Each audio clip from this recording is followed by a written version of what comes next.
I never thought I'd be the one to tear my family apart, but sometimes the things we hide become heavier than the lies we tell to keep them covered. That ornate silver box my parents gave me for my 40th birthday looked innocent enough. A family heirloom, they said, something to connect me to our past.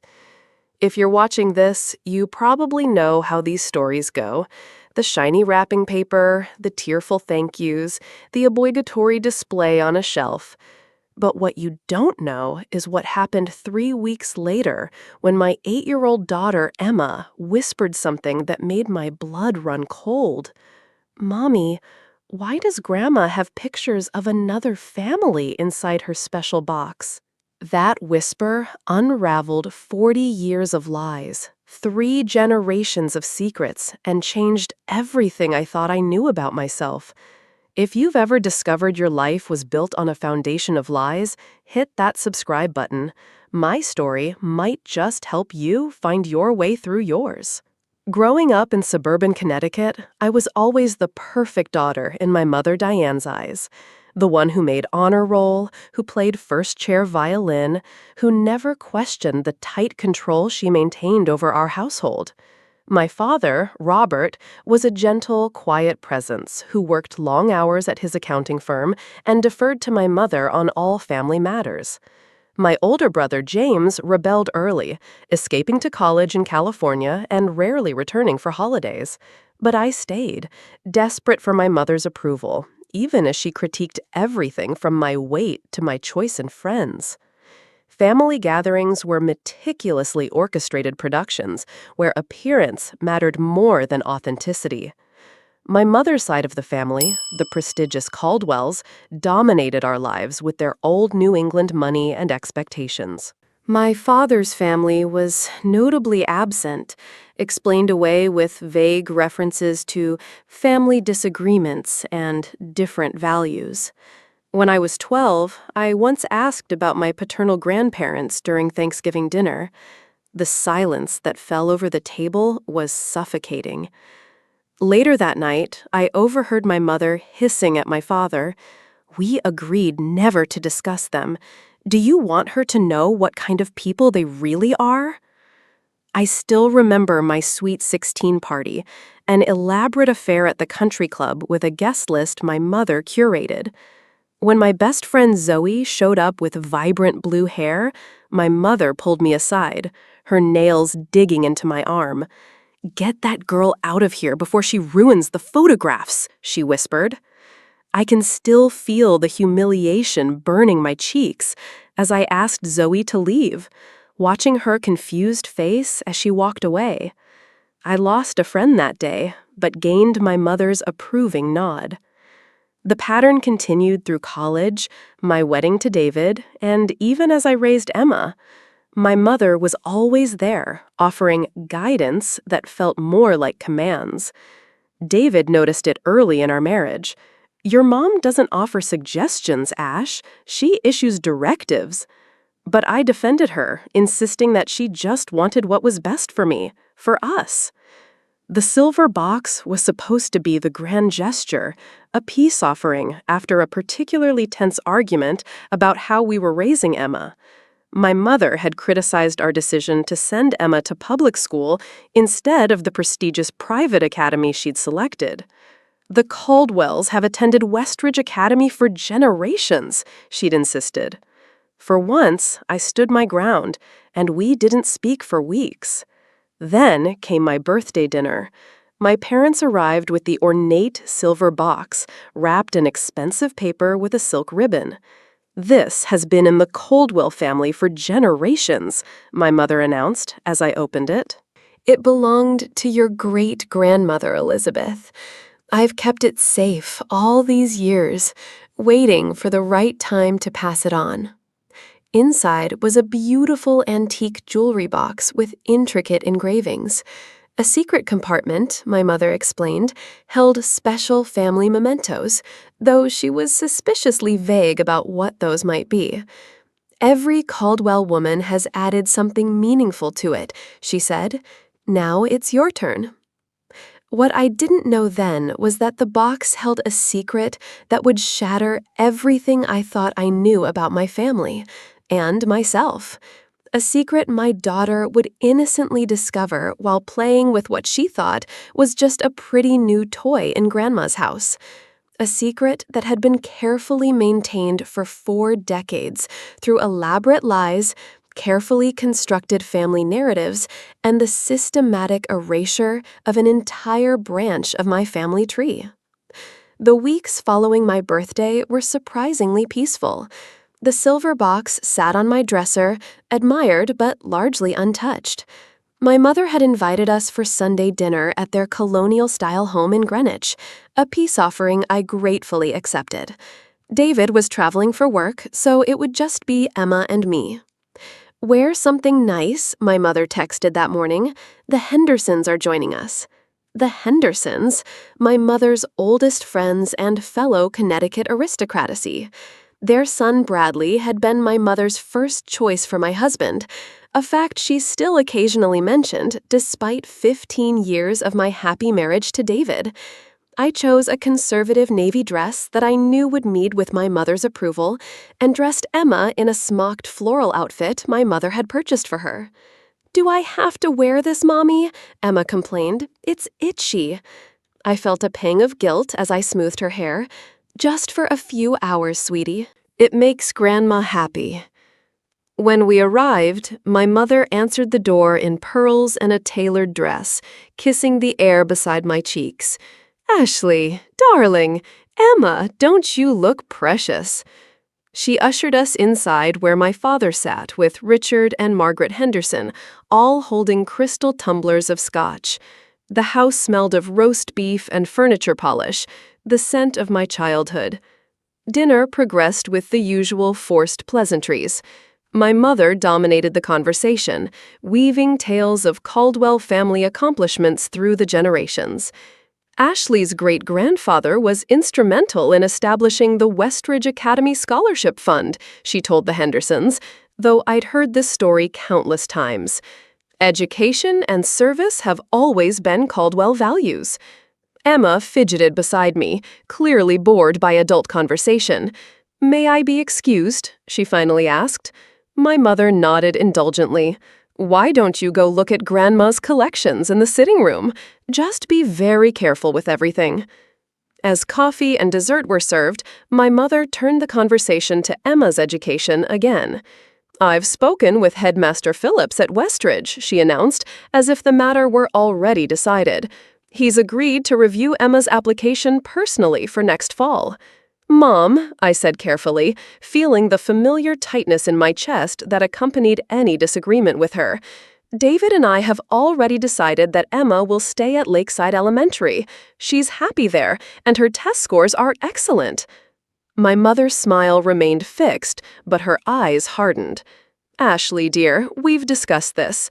A Caldwell child deserves the best education money can buy. Your father and I are happy to cover the tuition, of course." "It's not about the money," I insisted, aware of the Hendersons' uncomfortable glances. "Then what is it about?" My mother's voice took on that dangerous silk over steel quality I knew well. "Is it David's influence? His background?" The way she said background made my stomach clench. David had grown up in a working-class neighborhood in Buffalo, a fact my mother had never let either of us forget. "It's about Emma's happiness," I said, feeling braver than usual. Perhaps it was the silver box sitting on my dresser at home, this supposed symbol of Caldwell legacy, that made me question why I still allowed my mother's opinions to overrule my own. Before my mother could respond, Emma came running into the dining room, excitement on her face. "Mommy, Mommy! Grandma has the coolest box in her bedroom. It looks just like yours." An odd expression crossed my mother's face, something I'd never seen before. Was it fear? "Emma, it's rude to go into Grandma's bedroom without permission," I said automatically. "But she has pictures in it, and letters, and there's a baby that looks just like me," Emma continued, oblivious to the sudden tension in the room. My mother stood abruptly. Emma, dear, those are private things. Why don't you go help Grandpa get the ice cream from the kitchen? But Emma, in typical 8-year-old fashion, wasn't easily deterred. The lady in the pictures has your eyes, Mommy, and there's a man who looks like Uncle James, but the writing on the back doesn't say your names. The room fell silent. My father stared intently at his coffee cup. The Hendersons exchanged glances. "What pictures, Emma?" I asked quietly. "In Grandma's box. It looks just like yours, but hers has stuff inside. There's pictures of a lady named Catherine and a man named Thomas and a baby named—" "That's enough!" My mother's voice cracked like a whip. "Richard, Margaret, I'm so sorry, but I'm getting a terrible migraine." Perhaps we should cut the evening short. As the Hendersons made hasty goodbyes, I noticed my mother slip upstairs. When she returned moments later, her hands were empty, but her eyes held a frantic quality I'd never seen before. "Mom, what pictures was Emma talking about?" I asked once we were alone. "Just some old family photos," she said dismissively.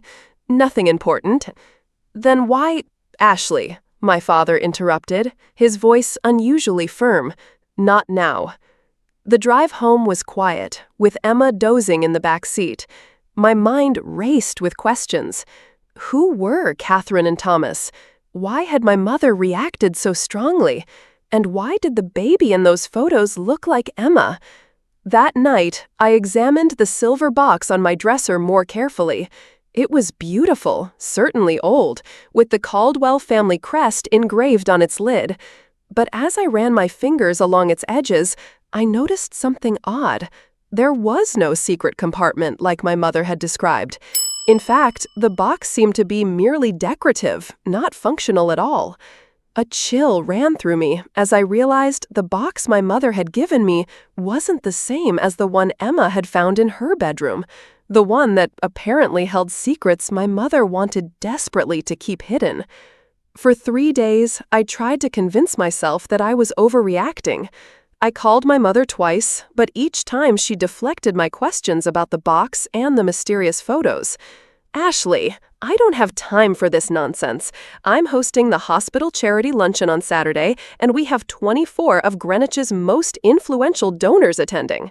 The charity luncheon, of course. My mother had been planning this event for months, her crowning achievement as chairwoman of the hospital board. Everyone who mattered in our social circle would be there, including the governor's wife. I wasn't planning to attend. I had deliberately scheduled a family day with David and Emma. But as Friday night arrived and questions about those photos consumed me, I made a decision. I called my babysitter, told David I needed to see my mother, and prepared to attend the luncheon alone.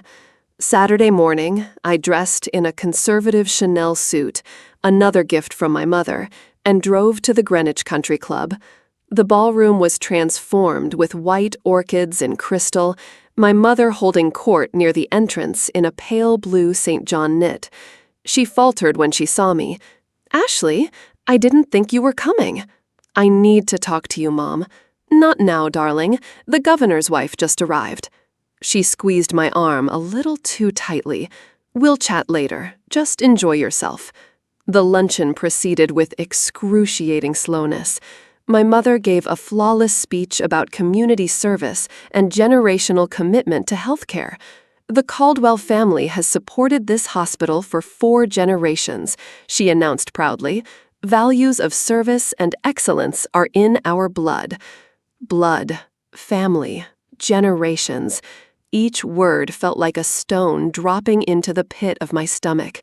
When the dessert plates were cleared and my mother was accepting congratulations from her fellow committee members, I approached her again. "Mom, we need to talk. Now." "Ashley, please. Margaret Henderson just pledged $50,000. I need to—" "Who are Catherine and Thomas?" I asked, my voice low but firm. My mother's face drained of color. She glanced around quickly, then grabbed my elbow and steered me toward a quiet corner. "Not here," she hissed. "Yes, here. I want to know who they are and why you have their pictures in a box identical to the one you gave me. You're making a scene, she warned, her smile fixed for anyone who might be watching. I'll make an even bigger one if you don't tell me the truth. For a moment, I saw genuine fear in my mother's eyes. Then her mask slipped back into place. They're distant relatives. Nothing important. You're lying, I said, surprised by my own certainty. Emma said the baby in those photos looked like her. Why would a distant relative's child look like my daughter? Lower your voice, my mother commanded. Tell me the truth. My father appeared beside us, his face gray with worry. Diane, perhaps we should— Not now, Robert snapped. Something in my father's expression gave me courage. Dad, who are Catherine and Thomas? He looked at my mother, then back at me. For the first time in my life, I saw my father make a choice that defied my mother. Catherine was my sister, he said quietly. The world seemed to tilt. Your sister? But you always said you were an only child. Diane, my father pleaded, it's time. She deserves to know. My mother's face hardened. Robert, I swear to God. The baby in those photos, my father continued, his voice gaining strength, was you, Ashley. The crystal champagne flute I was holding slipped from my fingers, shattering on the marble floor. Heads turned in our direction. That's not possible, I whispered, even as pieces began falling into place in my mind. Catherine was my younger sister, my father continued. She and her husband Thomas died in a car accident when you were just 8 months old. You were their daughter. We adopted you. Stop it, Robert! My mother's voice was desperate now. But my father continued, years of silence finally breaking. The box belonged to Catherine. It was her mother's, your biological grandmother's. Diane kept it, along with the photos, but she didn't want you to know. She thought it would be confusing. The room seemed to spin around me. I'm not a Caldwell? The irony of this revelation, here at an event celebrating Caldwell family legacy, wasn't lost on me. No, my father said gently. Your birth name was Ashley Thompson. You had no right. My mother's voice cut through the murmuring crowd. We gave you everything. The Caldwell name, the best schools, the right connections, everything. I looked at her, really looked at her, perhaps for the first time. You lied to me my entire life. You erased my real parents. You kept me from knowing who I really am. We are your real parents, my mother was nearly shouting now. Those people were nothing. He was a mechanic, she was a teacher at a public school. They lived in a tiny house in Rochester. Is that what you wanted? To grow up like that instead of having everything we gave you? The ballroom had fallen silent, everyone watching our family drama unfold. I noticed Richard and Margaret Henderson nearby, their faces frozen in shock. The governor's wife whispered behind her hand to another woman. What I wanted, I said, my voice clear in the silence, was the truth. I turned to leave, but my mother grabbed my arm. If you walk out that door, you are no longer a Caldwell, she threatened. I looked at her hand on my arm, then back at her face. This woman who had controlled every aspect of my life with lies and manipulation? I never was, I said, and walked away. The 3 weeks following the luncheon were a blur of revelations and redefinitions. I drove straight from the country club to my father's office, where he had kept a small fireproof safe hidden behind accounting textbooks. Inside were the documents he'd protected from my mother's attempts to erase my history. My original birth certificate naming Catherine and Thomas Thompson as my parents. Photos of them holding me as a newborn. Letters Catherine had written to friends about her joy in motherhood. "I'm so sorry, Ashley," my father said as I pored over these treasures. His voice cracked with emotion. "Your mother, Diane, she thought she was doing what was best. She wanted you to have the Caldwell advantages, without the complications of knowing you were adopted." "Did James know?" I asked, thinking of my brother, who had fled to California as soon as he could. My father nodded slowly. "He found out when he was 16. He and your mother had a terrible fight about it. That's when he started pulling away." Suddenly, my brother's distance made perfect sense. He'd been carrying this secret, watching me live unknowingly in a fabricated reality. I called James that night, and for the first time in years, we had a real conversation. "I wanted to tell you so many times," he admitted, "but Mom made it clear what would happen if I did." "Why did she go to such extremes? Plenty of families have adopted children without hiding it." James sighed. "You have to understand, for Mom, the Caldwell bloodline is everything. An adopted child was an imperfection in her perfect family narrative. And Dad's family, your biological family, they were everything the Caldwells looked down on. Working class, practical, no Ivy League educations or country club memberships." The irony wasn't lost on me. "So she erased them completely?" "Almost completely," James corrected. "Dad kept what he could. And there's more, Ash. You have biological relatives still living." My heart stopped. "What?" "Catherine and Thomas had parents, our grandparents, your real grandparents. Last I heard, your grandmother was still alive, living in Rochester." The next morning, I told David everything. He held me as I cried, then helped me search online for information about the Thompson family of Rochester, New York. It didn't take long to find an obituary for Thomas Thompson Sr. mentioning his widow, Eleanor, still living in their Pearwood Avenue home. "She's still there," I whispered, staring at the computer screen. "My grandmother is still in the same house." David squeezed my hand. "Do you want to meet her?" The following weekend, we drove to Rochester, Emma chattering excitedly about meeting her bonus great-grandma.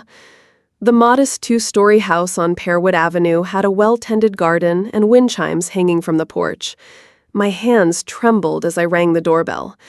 The woman who answered was in her early 80s, with silver hair and kind eyes that widened in shock when she saw me. "Oh my God," she whispered. "Catherine?" "I'm Ashley," I said, my voice breaking. "Catherine's daughter." Eleanor Thompson's hands flew to her mouth. "Ashley? Little Ashley?" Then she was hugging me, both of us crying, 40 years of separation dissolving in an instant. "We looked for you," she kept saying. "After the accident, we tried to get custody, but the Caldwells had expensive lawyers. They moved you across state lines, changed your last name." Inside her cozy living room, filled with books and family photos, Eleanor showed me albums full of pictures of my parents. "Catherine was a wonderful teacher," she told me, "and Thomas could fix anything with an engine. They were so in love, so happy when you came along." I learned that Catherine had been musical, playing piano and singing in the church choir. Thomas had been an avid fisherman who built custom rods as a hobby. They'd met at a community theater production of Our Town and married 6 months later. They'd named me after Catherine's grandmother. "You have her eyes," Eleanor said, touching my face gently, "and her spirit, too, I think."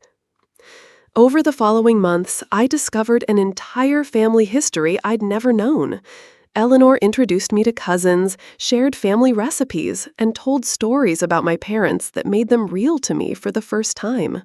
She showed me the fishing rod Thomas had made for me when I was born, planning to teach me when I was older.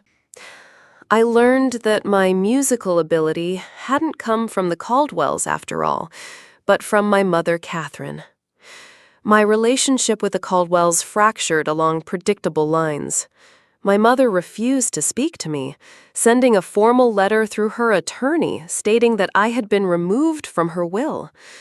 My father, however, filed for divorce after 43 years of marriage and moved into a small apartment near my home. "I should have stood up to her years ago," he told me.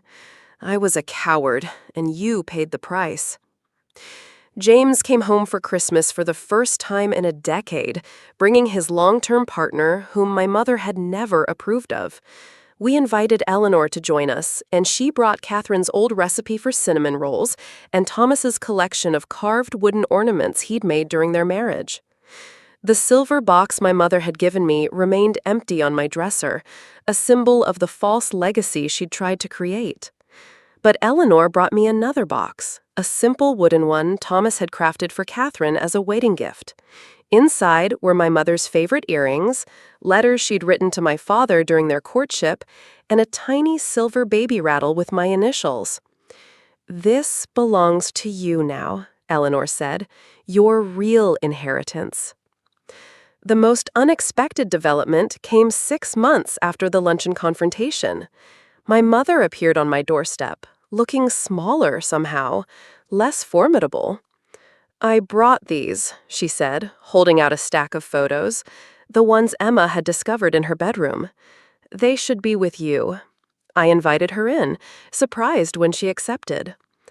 "I thought I was protecting you," she said after a long silence, "from the pain of loss, from feeling different." "That wasn't your decision to make," she nodded slowly. "I know that now." She hesitated, then added, "Eleanor Thompson called me. She invited me to lunch. I couldn't hide my surprise." "And you went, 'Yes.'" My mother looked down at her hands. "She wanted to thank me for raising her granddaughter. After everything I did to keep her away from you, she wanted to thank me." Her voice broke. "I didn't deserve that kindness." "No," I agreed. "You didn't." We sat in silence for a moment before my mother spoke again. "I'd like to meet her again. With you, if you're willing. I think I'd like to know more about Catherine and Thomas. About the people who gave me you." It wasn't forgiveness, not yet. But it was a beginning. The following summer, we held a family reunion at Eleanor's house in Rochester. My father was there, and James and his now husband. David manned the grill while Emma played with her second cousins in the sprinkler. Even my mother came, bringing a photo album of my childhood she'd compiled for Eleanor. In the backyard, under the shade of an oak tree Thomas had planted when Catherine was pregnant with me, Eleanor raised a glass. "To family," she said, "lost and found."